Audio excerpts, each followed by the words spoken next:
Are you looking to get into, out of, and around the state of Montana? Well, on today's video, we're going to talk about transportation in the state of Montana.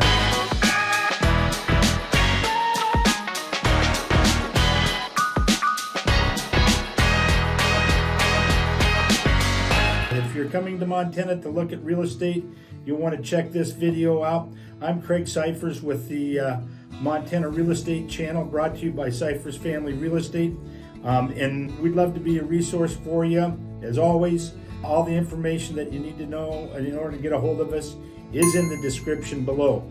We get emails, texts, and phone calls nearly every day from folks just like yourself wanting to know about real estate in Montana, talk about the pricing, communities, culture, lifestyle, things to do. Today we're going to talk about getting around the state of Montana, in and out of it. So here we go.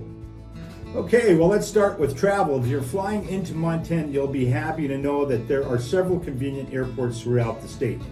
The most commonly used airports are in Missoula, Bozeman, Kalispel, and Billings, and each of these airports offers flights to and from major cities across the United States, making it easy to access Montana, really no matter where you're coming from. And each airport provides car rental services, and from there you can hit the road to explore everything Montana has to offer. And for those who are considering a move to the state, knowing the proximity to an airport really can be a key factor in your real estate decision. So if you plan to travel often, being close to Missoula or Bozeman or Kalispel could be a real advantage. Now let's talk about the most popular way to get around Montana: driving.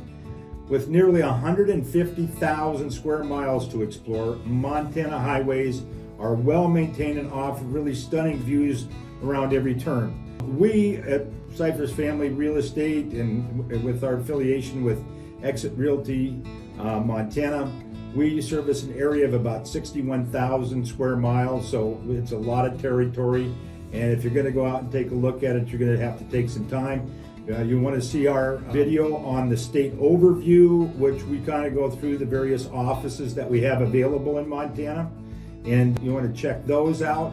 And so whether you're cruising along Interstate 90, which bisects the state, or you're going to go, which stretches, really from Idaho all the way to North Dakota, going through Missoula and Billings, or you want to take a scenic drive along Highway 93 through the Bitterroot Valley and up into the Flathead, then your best way to experience that natural beauty is on the road. So our major highways are Interstate 90, which runs east and west through the state, connecting key cities, like I mentioned, Missoula, Bozeman, and Billings. Highway 93 runs north and south. It takes you through the Bitterroot Valley and up to Glacier National Park. And Highway 2 runs across northern Montana, or what we call the High Line, and it's a gateway to the Canadian Rockies, whether you're at the Roseville entrance all the way across Wheatgrass and further east. Road trips are favorite pastimes in Montana, and for good reason. The state highways offer easy access to the major cities, the national parks, the countless outdoor activities. Just be sure to check the weather, especially in the wintertime. Snow and ice can make mountain passes kind of tricky, and that can be just really any time of year.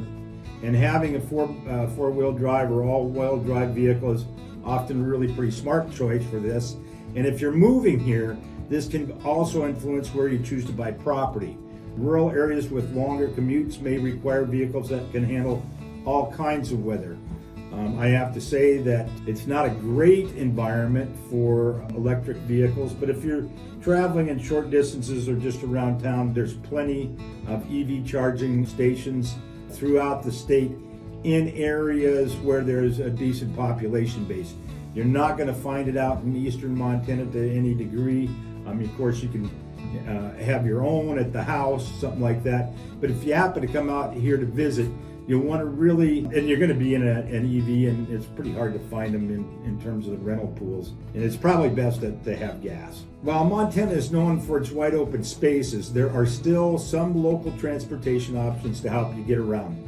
The larger cities like Missoula and Billings, you'll find bus service like the Mountain Line and the MET Transit in those cities. And these are buses that are affordable and convenient, and particularly for those living in and around those cities centers. They even offer free rides in some areas. So getting around those larger towns, there is public transportation, but not necessarily a lot of them. You know, for those living in more rural parts of Montana, public transportation can be a lot more limited. So owning a vehicle is almost a necessity. So however, shuttle services and regional buses like those provided by Salt Lake Express, other offer transportations between towns and cities, helping connect rural residents to larger hubs. If you're exploring a new area or you don't want to drive yourself, car rental services are widely available at the airports and most of the cities. Now, did you know that you can take a train through some of Montana's most scenic landscapes? Amtrak's Empire Builder line travels from Chicago to Seattle, making several stops along the northern Montana route, including Havre, Shelby, and Whitefish. And this is a unique way to travel into Montana while taking in incredible views. It goes right through Glacier Park.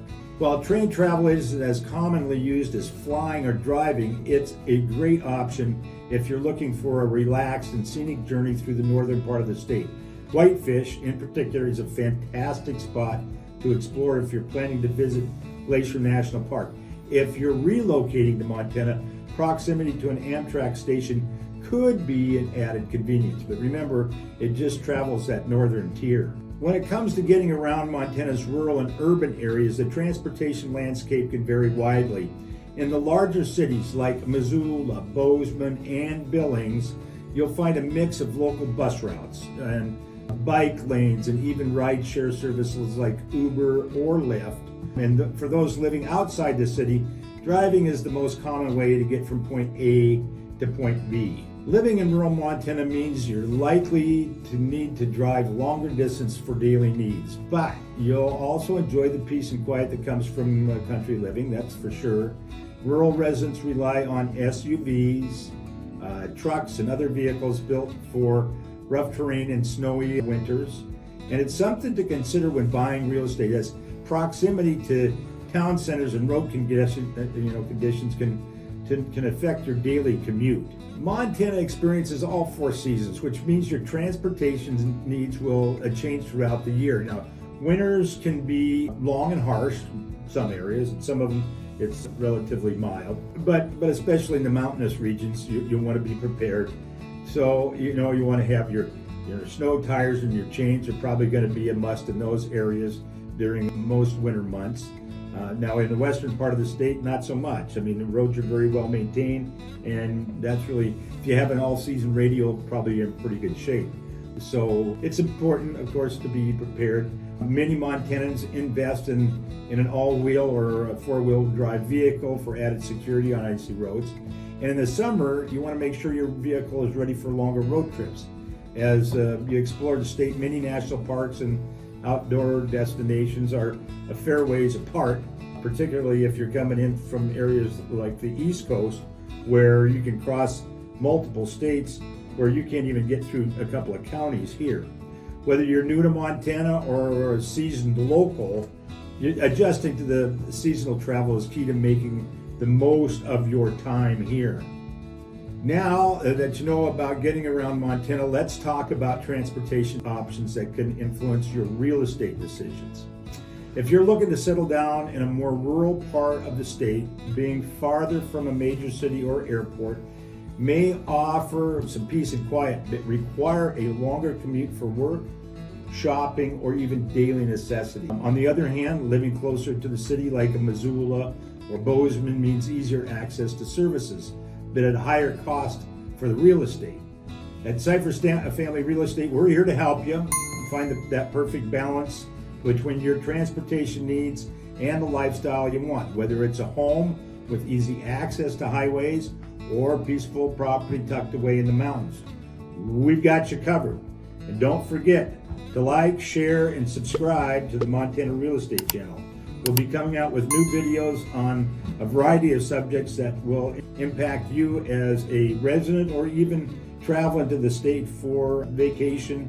We've got Yellowstone Park on the south end of the state. We've got Glacier National Park. We've got a ton of state parks. We've got outstanding recreational opportunities.